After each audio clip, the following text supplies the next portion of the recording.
반갑습니다. 오늘은 묘에 대해서 알아보는 시간이 되겠습니다. 물상론은 이러한 지지, 월지가 가지고 있는 에너지의 밸런스를 잘 머릿속에 염두에 두고 이를 통해서 육친과의 관계라든지 혹은 포태의 관계성 이런 부분들을 잘 이해해야 사주명리를 아주 명쾌하게 그렇게 풀이해낼 수가 있습니다. 우선 이러한 자연의 어떤 원리라고 하는 것이 완벽하게 구간별로 정의 내릴 수는 없습니다. 하지만 12달 혹은 자에서부터 해까지 이렇게 순환을 하면서 자연의 운동성이 다 달라지고 거기에 따라서 생명체들이 또 다른 모습을 하면서 성장하고 번성하고 열매 맺고 다시 씨앗이 되어서 내년을 준비하고 이렇게 대를 이어서 역사를 만들어가는 거죠.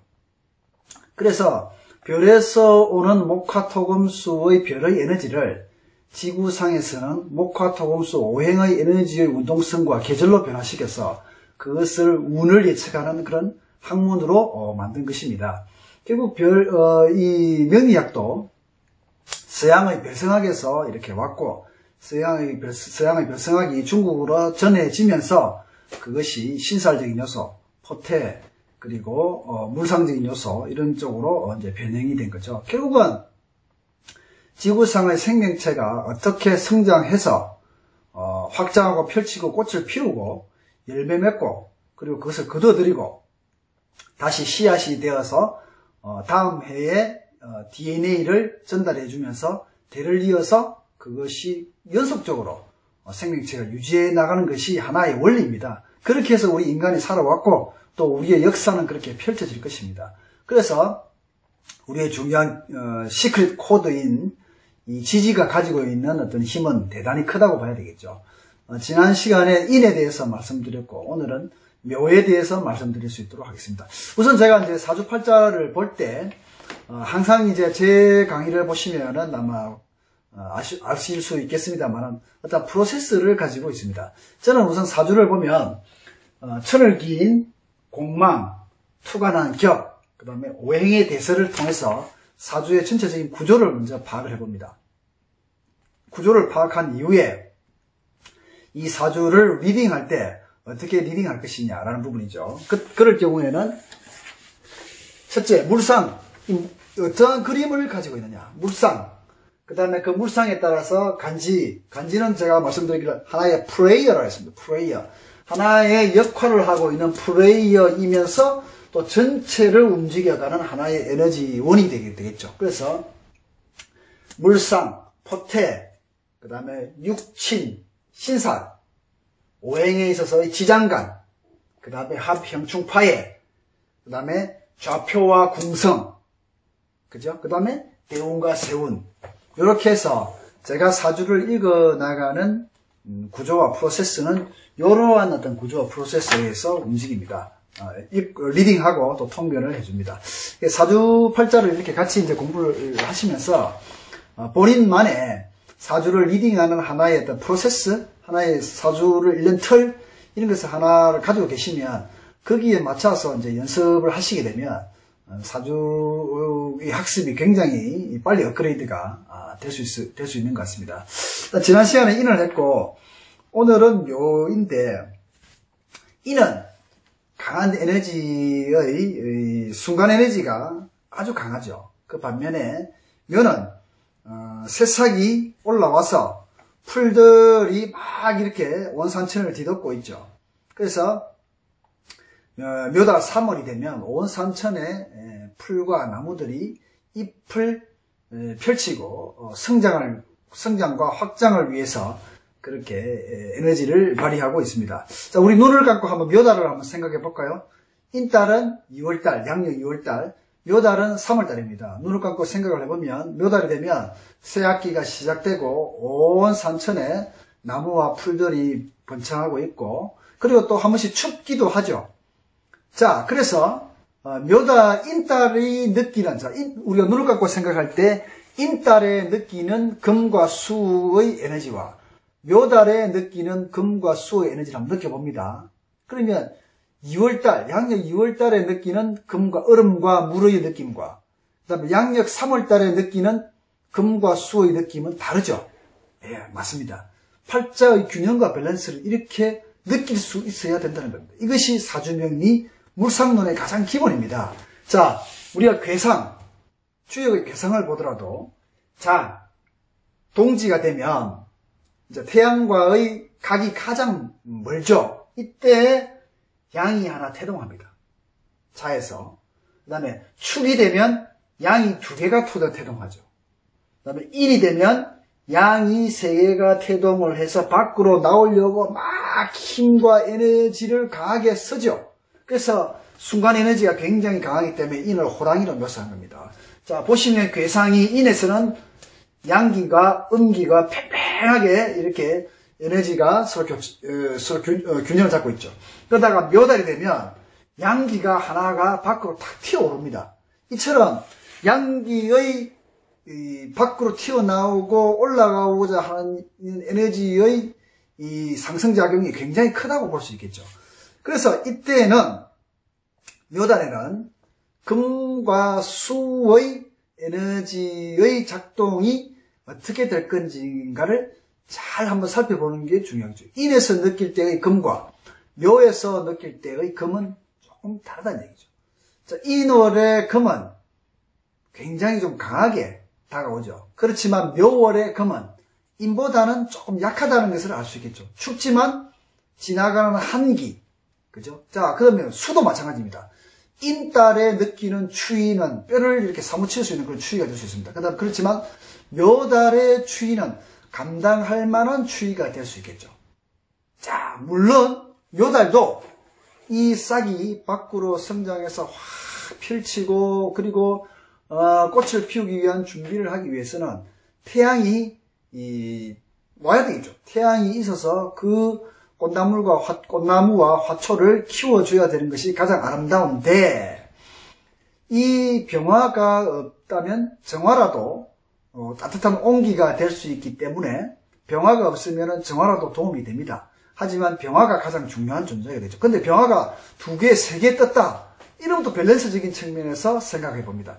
글자로만 보지 말고 우리가 눈을 감고 묘달에 태양이 2개 떴다고 한번 생각해 볼까요? 2개가 떴다라고 하면 조금 반갑지만 번거로운 존재가 될 수 있겠죠. 고맙지만 좀 느낌 없는 생각해 봅니다. 아, 고마운데, 그렇지만 너무 따갑다, 뭐 이렇게, 그죠? 그래서 이 사주라고 하는 것은 밸런스를 느끼는 것이 가장 중요합니다. 이 밸런스를 느낀다는 것 자체가 물상론이 되는 거죠. 자, 묘월에 이제 싹이 올라와서 어느 정도 날씨가 데워지고 따뜻해지는데 금이 하나 정도 있다.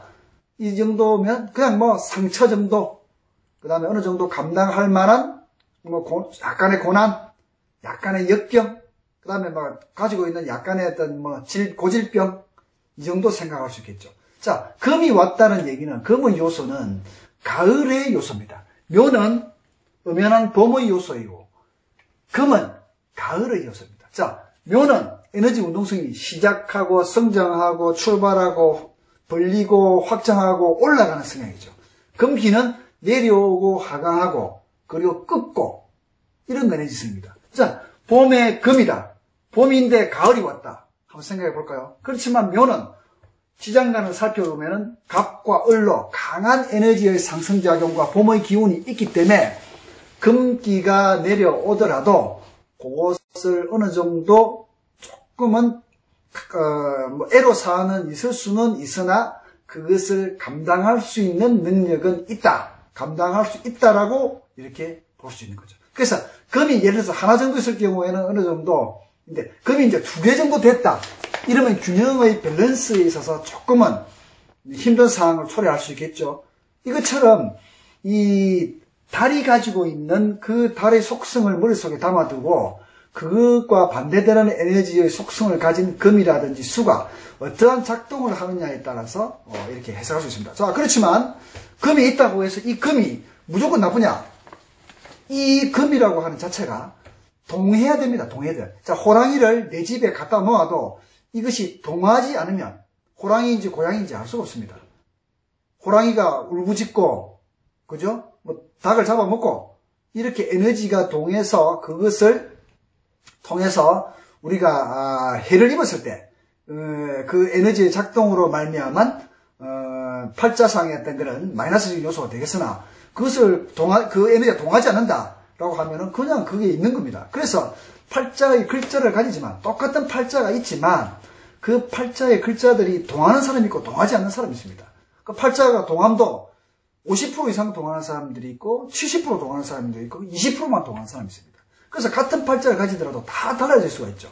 자, 묘가 있다. 금이 있다. 이 금을 그냥 동하지 않고 그냥 그대로 놔둬버리면 그냥 이거는 동하지 않는 금이 되었고 그냥 내 지방과 품속에 있는 하나의 금기밖에 안 되는 거죠. 그렇지만 금이 동했다. 금이 동해서 가을의 기운으로서 하강하고 내려오는 그런 기운으로서 이 묘목에 뭔가 상처를 준다. 이럴 경우에는 금기가 동해서 그 금기로 말미암은 에로스함이라든지 그 에너지의 상충작용을 만날 수밖에 없다라고 보는 거죠. 자, 묘인데 유가 있다. 지지신금 유가 있다. 그럼 묘유충이 일어나는 거죠. 묘유충. 봄인데 가을이 와버리는 꼴이 되는 거죠. 묘유충의 인자가 왔다. 이럴 경우에는 충작용이 있죠. 충이라고 하는 것은 역마, 역동성. 충은 세 가지 정도 색상입니다. 역마, 역동성. 그 다음에 번거로운 동작의 이동성. 그 다음에 사건성으로 이렇게 드러나게 되는 거죠. 묘유충이 일어난다. 머리카락이 많이 자라고 머리가 많이 자라는데 유금의 가위로서 잘라낸다. 이렇게도 해석할 수 있는 거죠. 업상과 그리고 에너지 운동성과 이렇게 나타나는 직업의 업태라든지 이런 부분들이 많이 다를 수 있습니다. 자, 묘유충이라고 한 것이 봄날에 가위가 와서 그 금기를 자른다. 혹은 우리 신체로 왔을 경우에는 자라고 있는 우리의 강한 에너지 상승작용을 금기의 에너지로서 그것을 상처주는 물상이 될 수 있기 때문에 묘유충의 인자는 신체의 어떤 그런 우리의 건강적인 요소에서는 묘유충은 그렇게 좋게는 해석하지는 않습니다. 그래서 금은 그렇게 해석할 수 있을 테고 수는 자 1월에 느끼는 수와 그리고 봄날 묘월에 느낄 수 있는 수는 또 조금 다를 수 있습니다. 수의 한기가 추운 한기와 물이 인월에 느꼈을 때 그 차가움을 한번 느껴볼까요? 차가움이 어떻습니까? 아, 찹습니다. 근데 묘는 찹지만 감당해낼 수 있는 차가움이죠. 그래서 묘달에 느끼는 수의 한기는 어느 정도는 감당하다. 자, 묘에서 괴상의 양기가 밖으로 튀어 올라와 있죠. 한기는 점점 줄어들고 있습니다. 그래서 묘월에 수가 있다 하면 이 수가 어느 정도 작동하느냐에 따라서 내가 견딜만 하냐 혹은 수로서 내가 활용할 만하냐 라는 부분들은 에너지의 밸런스적인 측면에서 찾아볼 수 있습니다. 자, 묘월의 토는 이 묘가 자라는 하나의 화단과 밭이 될 수 있습니다. 그래서 화단과 밭이 하나 정도 있을 때는 아름다운 꽃밭이 될 수 있는 거죠. 그런데 토가 두 개다 이러면 넓은 토에 꽃이 몇 개밖에 피어 있지 않는 그런 형상이 되니까 아름답긴 한데 그것을 충분히 만족할 만한 아름다움은 안 된다라고 이렇게 생각할 수 있겠죠. 자, 그렇습니다. 물상론이라고 하는 것은 A 플러스 B는 C다라고 이렇게 정확하게 나올 수는 없습니다. 그렇지만 그 그림을 묘달의 머릿속에 그림을 그려보는 거죠. 아, 금수고 이렇게 작동이 되네? 아, 그러면 그런 다음에 물상을 알아보고 그것이 가지는 포태. 그럼 그것이 그럼 육체는 뭐냐? 이 천간은 뭔데 묘달에 가지고 있는 금수, 토, 화가 가지는 육체는 무엇이냐? 인성이냐? 재성이냐? 관성이냐에 따라서 그것이 달라질 수 있다는 얘기죠. 그래서 이 사주를 보고 물상, 포태, 육친 그리고 신살적인 요소는 또 뭐인가? 신살, 지장간. 그럼 이것이 묘유충이 일어나느냐? 자묘형이 일어나느냐 이런 합형충 파열을 보는 거죠. 보고 나서 이것이 어느 좌표와 궁성에 놓여져 있느냐 이것이 어린 시절이냐 좌표와 궁성이 그럼 성장했으면 아니면은 이건 대문 밖에 나이가 들어서 해외 인자를 시로 쓰는 거죠. 그럼 이것이 그런 성향이냐 라는 것을 좌표와 궁성으로 이렇게 읽어냅니다. 그런 다음에 대운의 어떤 에너지의 밸런스를 잡아내고 세운이 와서 어떻게 에너지를 터치하느냐. 가만히 있는 이 팔자 간지를 동하게 만드는 것은 세운입니다. 세운. 세운이 와서 강하게 터치를 합니다. 세운에 와서 터치를 하게 되면 그 에너지의 동항 현상으로 말미암아 이 팔자가 동하게 되어 있는 거죠. 자, 그래서 묘달에 인달 다음에 묘달에 어떤 에너지의 운동성과 운기로 움직이고 또 그것은 우리를 어떻게 느끼고 그것이 무상적으로 어떻게 우리가 머릿속에 담아둘 수 있으며 그것의 밸런스가 어떤지 그리고 그것을 어떻게 해석할 건지에 대해서 제가 쭉 말씀을 드렸습니다. 제가 사주팔자 명리 물상론을 해석하는 방법도 바로 이 방법입니다. 이 노래 뭐네? 이 노래 뭔데 뭐가 어떻게 포진되어 있네? 묘월에 금과 수를 어느 정도 감당할 만하지. 근데 금수는 어떻게 되어 있고 이 금수를 작동하게끔 합형충 파해가 일어나느냐? 어떻게 에너지를 동하게 해서 이것이 되겠느냐? 그럼 이것은 좌표의 궁성농상 어느 좌표에 있느냐? 이렇게 대운에서 이 에너지를 동하게 만드느냐? 라는 부분들을 이렇게 살펴보게 되는 거죠. 그래서 묘달은 이렇게 해석하시면 될 것 같습니다. 자, 이상으로 묘달의 물상론 묘달에 대해서 마치도록 하겠습니다.